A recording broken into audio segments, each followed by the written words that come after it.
If there's one thing that everyone can agree on about Michael Jackson, it's that the man had a lot of power. The guy bought the Beatles' publishing rights and even rented out a grocery store just to see what the average person's shopping experience was like. But as powerful as he was, there were at least 4 major movie roles that he fought for but couldn't land. In the early 1980s, Steven Spielberg was developing a musical version of Peter Pan with Disney. In a 1985 interview, Spielberg said, "It has been very hard for me to grow up. I'm a victim of the Peter Pan syndrome." He was definitely a kindred spirit with the star he was considering to cast as Peter Pan, Michael Jackson, who previously worked with Spielberg on narrating the official audiobook for E.T. The guy named his 2,700-acre estate the Neverland Ranch, so this would have obviously been a wish fulfillment for him.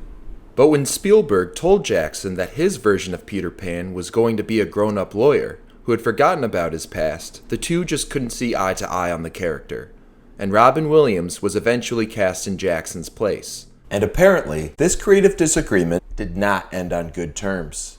According to a 2003 Vanity Fair article, Jackson supposedly paid a witch doctor named Baba $150,000 to put a curse on Spielberg in the summer of 2000. I'm not making this up. Michael Jackson did, however, end up appearing as Peter Pan, but in a way he probably didn't love.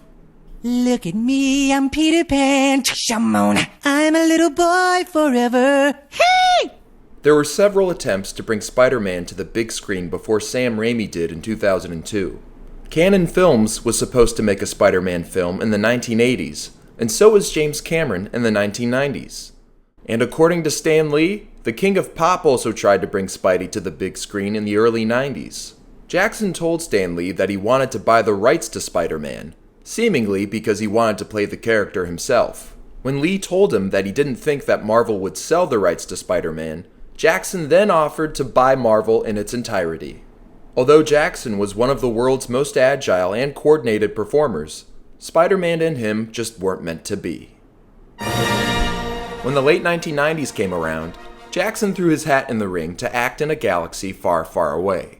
When Ahmed Best, the actor who did the voice and motion capture for Jar Jar Binks in The Phantom Menace, went with George Lucas to see Jackson perform, Lucas revealed that Jackson, who was apparently a Star Wars fan, actually wanted to play Jar Jar, but he wanted to do it in prosthetics and makeup, which Lucas shut down. If you ask me, I think we were robbed. In 2003, when it was announced that Tim Burton was going to direct Charlie and the Chocolate Factory, Michael Jackson once again threw his hat in the ring for the role of Willy Wonka, along with a strong bargaining chip.